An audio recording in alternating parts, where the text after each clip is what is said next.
नमस्कार, news India के digital platform पर आप सभी का स्वागत है। आपके साथ में हूं वंदना स्टोवी, मेरे साथ है रत्नेश जी। हम बात करने वाले हैं यूजीसी के नए नियमों को लेकर, जिस पर संग्राम छिड़ा हुआ है, चाहे सोशल मीडिया हो या फिर सड़क पर भी इसका प्रोटेस्ट देखा जा रहा है। लोग इसका विरोध कर रहे हैं, खासतौर से जो जनरल कैटेगरी के लोग हैं वो कह रहे हैं कि जातिगत भेदभाव को खत्म करने के नाम पर उनके साथ भेदभाव हो रहा है। इसमें जो नए प्रावधान है 2012 के नियमों से कितने अलग हैं और किस वजह से विवाद छिड़ा है, ये सरल भाषा में रत्नेश जी बताएंगे।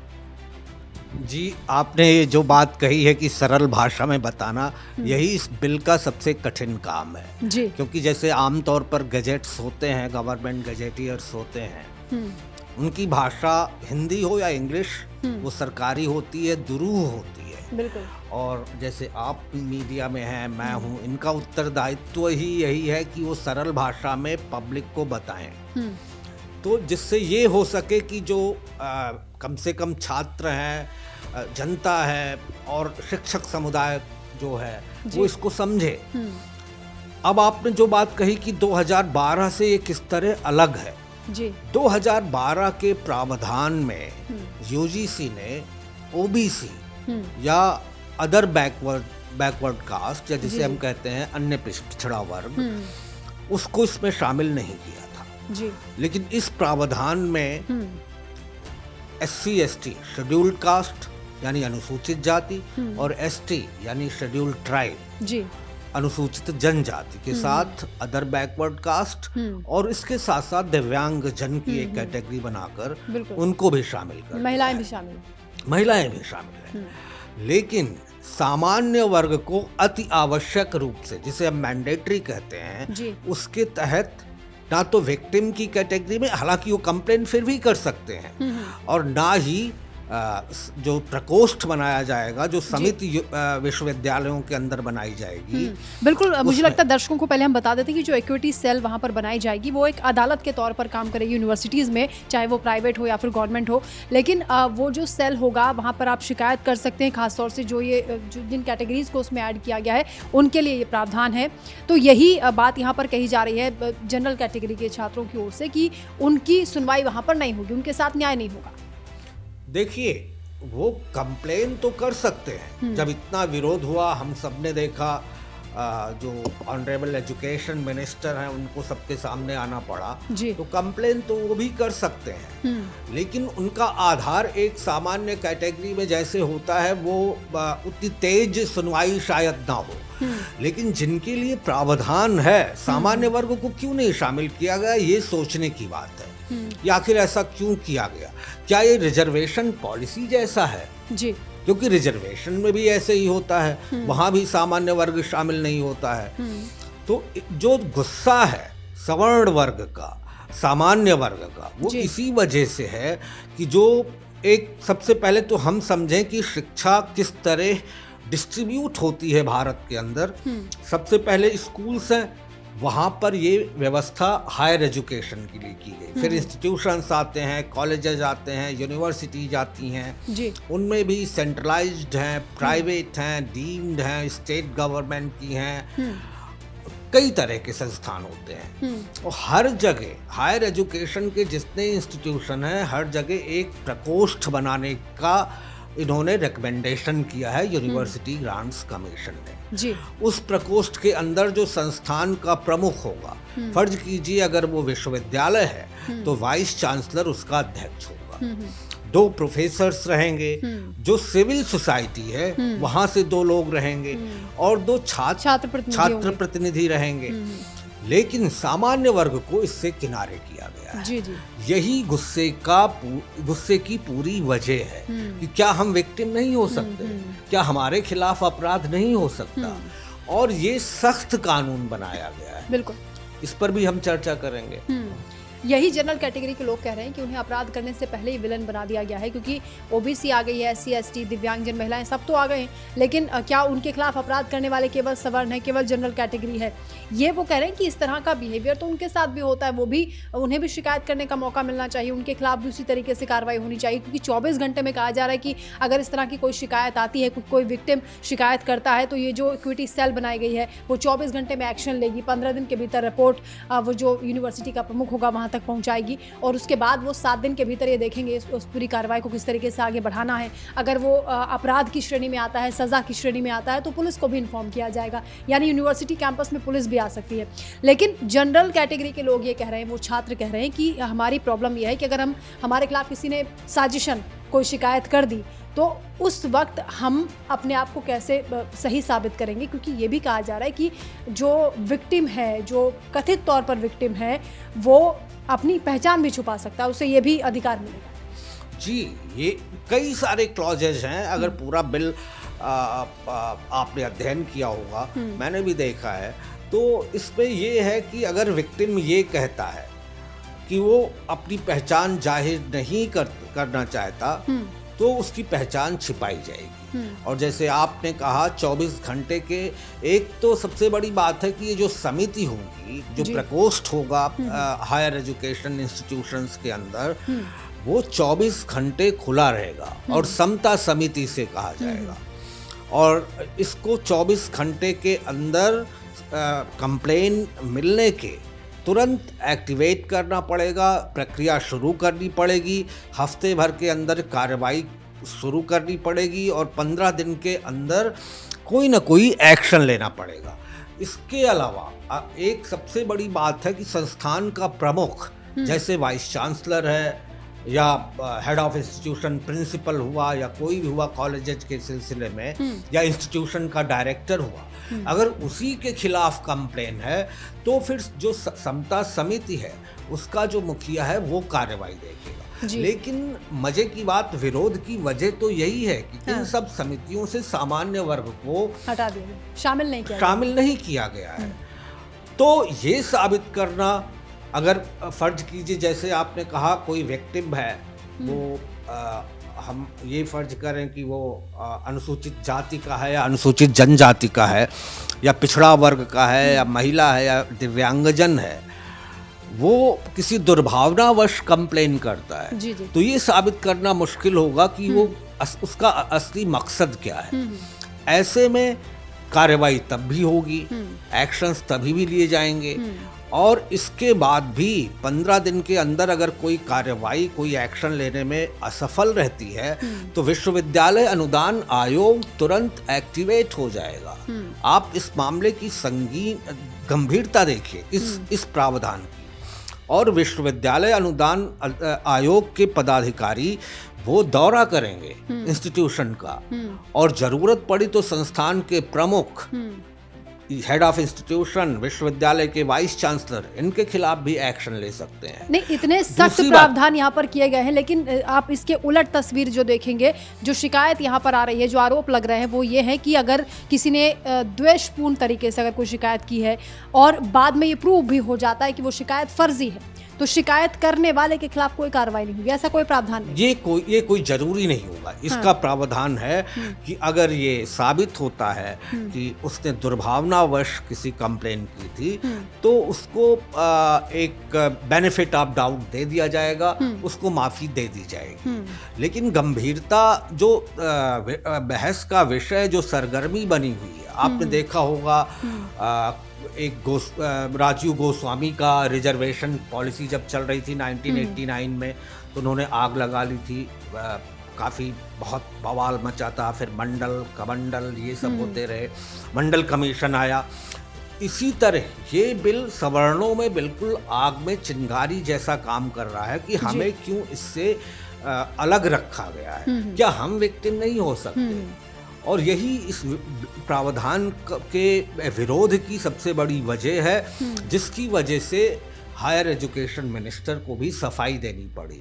एक छोटे से एग्जाम्पल से भी हम समझ सकते हैं इसको कि अगर 2 मेधावी छात्र हैं, 2 टॉपर हैं, उनमें एक सवर्ण है और दूसरा कोई SC ST या किसी भी वर्ग का हो सकता है। अगर द्वेषपूर्ण तरीके से वो जो सवर्ण छात्र है उसके खिलाफ कोई इस तरह की शिकायत कर देता है, तो उसके खिलाफ जो सज़ा होगी वो भुगतेगा, और उसमें ये होगा कि उसका पूरा करियर तो खत्म हो जाएगा जी।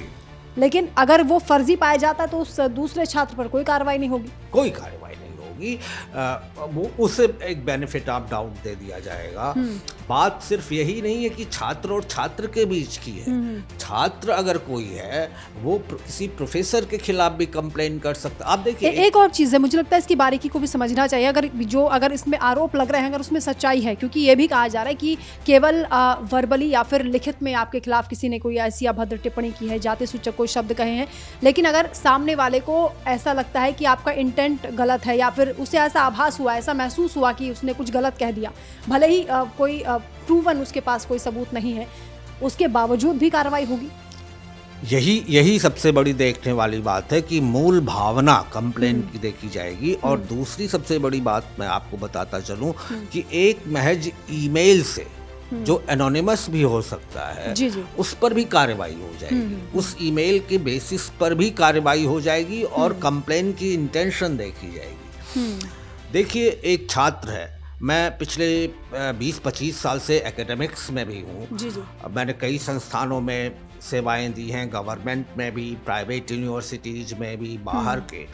तो ये जो छात्र वर्ग होता है, हम कई सारे स्तरों पर वो लड़ता है। ये देखिए, एक छात्र है, वो कई स्टेप से होकर गुजरता है, ये बात सही है। एडमिशन से लेके उसे फिर क्लासेस अटेंड करनी है, प्रोफेसर्स को फेस करना है, काउंसलिंग कमेटीज होती हैं, करियर काउंसलिंग कमेटी होती हैं, प्लेसमेंट सेल है, डायरेक्टर्स हैं, तो बहुत सारे माथापच्ची एक छात्र को करना पड़ता है। लेकिन वो प्रेशर दोनों वर्गों पर समान रूप से होता है, चाहे वो किसी SC ST से आए, चाहे वो जनरल कैटेगरी से आए। तो अगर किसी जो प्रावधान में अंकित जातियां हैं, इनके किसी छात्र ने किसी प्रोफेसर पे कर दिया कमेंट, या उसको लगा कि ये प्रोफेसर मुझे हैरेस कर रहा है, उसकी कंप्लेन कर दी, या जैसे आपने कहा छात्र पर कर दी, या अगर छात्र मेल है और प्रोफेसर फीमेल है और सवर्ण क्लास की, उसके ऊपर कोई कंप्लेन कर दी, या वाइस वर्सा हो गया, तो हर स्थिति में गंभीर परिणाम जिसके खिलाफ कमेटी निर्णय लेगी, जी जी। वो गंभीर परिणाम जिसके खिलाफ कंप्लेन हुई है उसको भुगतना पड़ेगा। तीसरी बात, इस पे अगर 15 दिन के अंदर कार्रवाई समिति नहीं करती तो, और लगता जैसे आपने बताया कि ये हमारे खिलाफ कोई आपराधिक कृत्य किया गया है, तो पुलिस का भी इसमें इंटरवेंशन हो जाएगा। यानी इस एक्ट का, इन नियमों का जो दुरुपयोग होगा, सबसे बड़ा सवाल उसी को लेकर उठ रहा है कि इसके सदुपयोग से ज़्यादा दुरुपयोग होने की आशंका है, क्योंकि SC ST एक्ट का जो पुराना मामला था उसको लेकर भी बहुत से सवाल उठे। और एक ताज़ा उदाहरण है उत्तर प्रदेश के ललितपुर से, विष्णु तिवारी नाम बताया जा रहा है, जो कि 20 साल तक जेल की सज़ा काट के आया। उसके बाद हाईकोर्ट ने बाइज्जत उनको बरी कर दिया, लेकिन इन 20 सालों में उनकी ज़िंदगी तबाह हो गई। माता पिता सदमे में, उनकी जान चली गई घर में, क्योंकि अकेले वो पालन पोषण करने वाले थे। कितना उनको नुकसान हुआ, पूरा जीवन उनका बर्बाद हो गया। इस तरीके से तो छात्रों को डर लग रहा है जो सवर्ण कैटेगरी के हैं, वो यही तो आरोप लगा रहे हैं कि अगर उनको फंसा दिया जाएगा इस एक्ट का दुरुपयोग करके, तो फिर उनके साथ भी वही चीज़ें होंगी। देखिए, जब हम यूनिवर्सिटी सिस्टम में होते हैं तो ये बात आपने बिल्कुल सही, करियर तबाह होगा। और एक चीज होता है कैरेक्टर सर्टिफिकेट, बिल्कुल, जो कई सारे संस्थान, ना सिर्फ एजुकेशनल इंस्टीट्यूशन, लेकिन जब आप उससे आगे जाकर जॉब में जाते हैं तो वहाँ पर वो बड़े मूल्यांकन करते हैं, रेफरेंस चेक करते हैं, कई सारी चीजें। तो ये करियर को भी तबाह करेगा, ना सिर्फ उसके एकेडमिक बैकग्राउंड को, बल्कि करियर को भी नुकसान पहुंचाएगा। बिल्कुल। लेकिन सबसे बड़ा सवाल, मैं फिर वही कहूंगा, विरोध की वजह यही है कि क्या अन्याय सिर्फ इन्हीं वर्गों के खिलाफ हो सकता है? सवर्णों के खिलाफ अन्याय नहीं हो सकता। और यही विरोध की सबसे बड़ी वजह है। और इसीलिए इस प्रावधान में सवर्ण या सामान्य कैटेगरी के लोग संशोधन चाहते हैं। अभी एक सिटी मजिस्ट्रेट ने इस्तीफा दिया है, अलंकार अग्निहोत्री उनका नाम है, और वो भी यही आरोप लगा रहे हैं कि उनको भी जाति सूचक शब्दों का इस्तेमाल करके गालियां दी गई हैं। यानी ब्राह्मणों के खिलाफ ये आरोप लगते हैं, उन पर उनके खिलाफ भी ऐसी टिप्पणियां होती हैं, तो उन्हें इस कैटेगरी से बाहर क्यों रखा गया है, यही सबसे बड़ा सवाल है। देखिए, इसी तरह का एक वाकया काफ़ी पहले हुआ था। किसी पुलिस लाइन में एक सवर्ण थे, अब मैं जाति का नाम नहीं लूँगा, उच्च जाति से थे, कोई पीएसओ थे, उनको उनके ऑफिसर ने, सिटी मैजिस्ट्रेट ने परेड ग्राउंड में चक्कर लगवाए थे और जाति सूचक शब्दों का इस्तेमाल करके गालियां दी थी जी।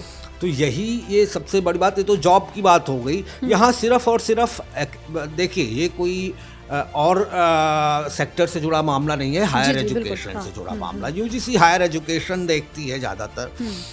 तो यहीं पर हायर एजुकेशन सिस्टम में अगर आप जब एक बार जाएंगे तो वहाँ जो सिस्टम होते हैं, जो व्यवस्था होती है, वो मल्टी लेयर्ड होती है। उसमें न्याय मिलना थोड़ा दुरूह होता था, इसीलिए इसको बनाया गया, इस प्रावधान को लाया गया कि तुरंत कार्रवाई हो जी।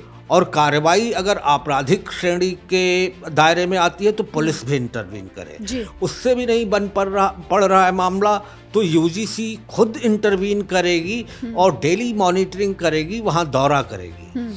विरोध की वजह सिर्फ यही है कि क्या किसी और वर्ग के खिलाफ ये दुर्भावना या इतना बड़ा उसके खिलाफ हैरेसमेंट या उसके खिलाफ अन्याय नहीं हो मिसयूज तो नहीं होगा। ये यहाँ पर लोगों की चिंता है, छात्रों की चिंता है, और जो सवाल उठ भी रहे हैं उसको लेकर। हालांकि सरकार का तर्क ये है कि भ्रम फैलाया जा रहा है और सरकार कह रही है कि इसको लेकर वो पूरा फैक्ट जो होंगे वो असल में सबके सामने रखेंगे, यानी जो चिंताएं हैं, जो आशंकाएं हैं, उसको लेकर वो स्थिति साफ करेंगे। आपको लगता है कि सरकार को पुनर्विचार करने की आवश्यकता है, क्योंकि बहुत से लोग कह रहे हैं कि राजनीति से प्रेरित एक फैसला है। अब ये कहना थोड़ा मुश्किल है कि राजनीति से प्रेरित है कि नहीं, लेकिन ये जो सिस्टम है उसमें सुधार की जरूरत तो है ही। उसी तरह प्रावधान जो ये लाया गया है, अगर ये कोई इतना बड़ा मामला नहीं है कि मिनिस्ट्री इस पर पुनर्विचार ना कर सके, अगर कर सकती है तो उसे जरूर करना चाहिए। और अन्याय हर किसी के साथ हो सकता है, ये बात भी सही है जी। जो लोग उस सिस्टम में रहे हैं, विश्वविद्यालय में रहे हैं, कॉलेजेस में रहे हैं, जैसे मैं रहा हूँ, तो मैं समझता हूँ इस बात को। और ये बात आपने बहुत बढ़िया उदाहरण दिया कि 20 साल तक एक शख्स किसी जगह का वो प्रताड़ित रहा, सवर्ण था, लेकिन उसके खिलाफ बाद में छोड़ा गया, लेकिन वो समय तो निकल गया। तो यही समय को बचाने के लिए ये संस्थान बनाया गया, ये समिति बनाई गई है और संस्थान का प्रमुख इस पर बैठ रहा है, जैसे वाइस चांसलर हुआ या प्रिंसिपल हुआ या इंस्टीट्यूशन का डायरेक्टर हुआ। तो सब कुछ फुल प्रूफ लग रहा है, but even then something is missing and that is very crucial. क्या हड़बड़ी में बनाया गया ये नियम? मुझे नहीं लगता 2012 के बाद अब आया है तो हड़बड़ी में बनाया गया है, लेकिन जैसे मैंने कहा, इस पर पुनर्विचार सरकार को अगर ये लगता है कि दुर्भावना फैलाई जा रही है, भ्रम फैलाया जा रहा है, तो ऐसा भी बिल्कुल नहीं है।